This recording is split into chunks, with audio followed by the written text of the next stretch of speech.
So I think it's quite easy to see. If you believe this one, you should believe this because it's just mathematics to follow through. And then something a little bit involve a little bit symmetry, because you can look at the way you define your well. Okay, you can define your well. Is defined symmetrically around x equals 0. You can see we can fold it on each other. And because of this symmetry, what you can show is that these two constants are related to each other. They are related just by the sign. It could be positive or it could be negative. And again, you use the quantum mechanics first postulate, the basic postulate of quantum mechanics, which says your wave function has to be well behaved. And by well behaved, it means that it had to be continuous. One of the requirements for well behavedness of a wave function is continuous. And how do you show it's continuous? You show it's continuous by saying that the wave function itself cannot have any singularity. In other words, there should be no break in your wave function. Not only that, the first derivative of your wave functions also cannot have singularity. So if you do that, you can then, once you do that, you can then apply the boundary condition at these points, at the barrier height point. So it is where the boundary point here, this x equals c, x equals minus c in here, that the wave function must meet the wave function inside the barrier, right? This is what difference between a quantum mechanics and classical mechanics is the important thing, is that we always think that if you're a barrier, nothing can exist inside the barrier, but in quantum mechanics that's not true. Thing could exist, wave function could exist inside the barrier, and not only that it exists, it must be continuous inside the barrier so that it connects. So the wave function in here must connect with the wave function on the other side of the potential of the well. So what you got is that in classical mechanics, this point must be 0. In classical mechanics, at this point, at the barrier, at the well, at the wall of the well, must also be 0. But in quantum mechanics, that's not true. In quantum mechanics, this wave function actually has finite intensity. It's not 0 anymore. It has a slow decay across into the barrier, and then here is a finite intensity, and then emerge into here, and then 0 here again. Okay, because outside here is 0. So this effect is very important, because this effect in quantum mechanics is the tunneling effect, right? Because the wave functions are connecting to each other. There's finite probability of going through. In fact, in other words, when this wave function is non-zero, it suggests that there's a probability of finding material inside your barrier height. So this leads to all sort of interesting phenomena, right? Including teletransportation, where the I2C people have been working on things like this. There are all these new phenomena due to the emergence of these quantum mechanics principles. So for us, it's rather simple. We are focusing on this double square well. So if you do that, you are just making sure, right, that at this point here, that the two parts of the wave function must flow through. There must be no continuous. In other words, if you look at the wave function on this side, must be this at this point, must be equal to the wave function coming from the other side at the same point. Okay, so you equate the wave function at here, right, which is inside the well, which is given by this two linear combination, to what's inside the barrier, which is this one here.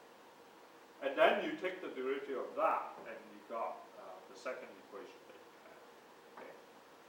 And likewise, you can do the same at these so this is for this guy here. You can also do the same for the other boundary condition, which is here.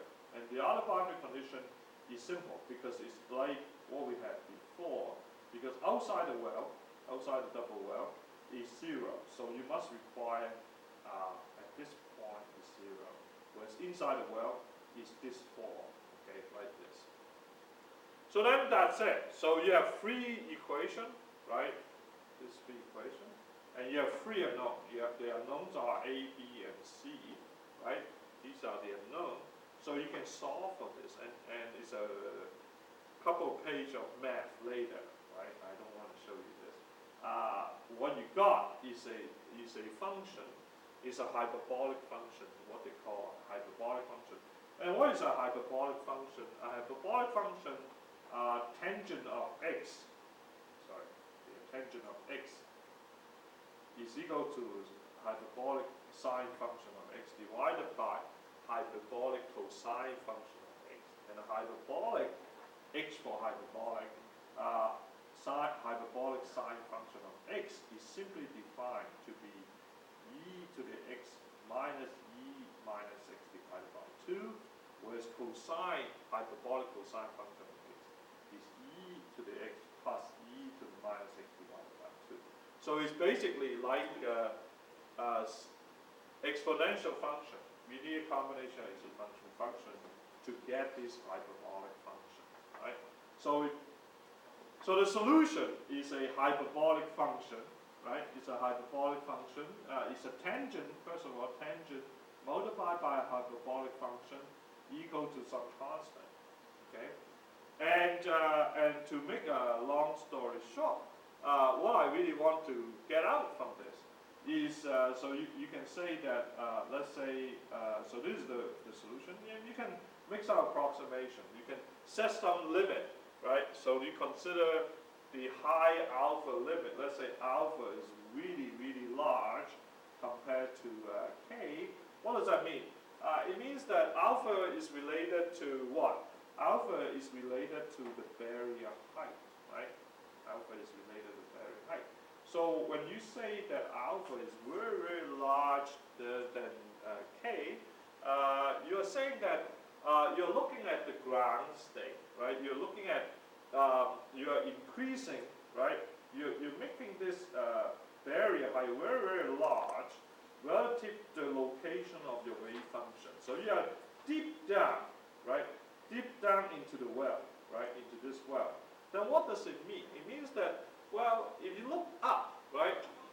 This well, if you are in this well here, you really don't know that you have a second well in there, because if you're sitting here, you would think that, well, this well looked very much like a single well, right?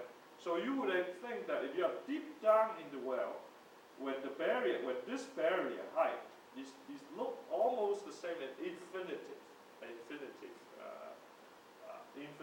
high, right? Because if you're saying this is greater than this, it means the barrier height is quite high compared to your state where you're in. Then it should make no difference whether you have a single well or double well. Okay. So in that situation, for high barrier height, the large barrier height limit, what you got is really quite interesting. What you got is that this k vector is also quantized, right? Is proportional to pi divided by 2a, and a is the dimension of your well, right? 2a is the dimension of the well, diameter of the well. And then there's this corner number m, okay? Very much like, the single square well problem, right? The single square well problem is what we have, right? Look at k here. K is some constant times n, right? And n is my quantum numbers, right? And then energy is proportional to k squared, okay? So if k is quantized, then your energy will be quantized. So here, k is really proportional to n, but there's some correction term coming in. So here, what do you see? You see that you have 1 plus or minus some correction term. And this correction term, depending on alpha, right? So if alpha is large, is approaching infinity, what happens? 1 over alpha will take this term out, this entire term out, because you have something divided by infinity. And then you are back to the single square well problem, right? In other words, your barrier is so large that there's no barrier at all. It's just two separate single square well, no connection between them by the barrier height. And so this is good because this mathematics converge back to the single square well if the barrier height is very large. So this is very nice mathematics because it's consistent with what we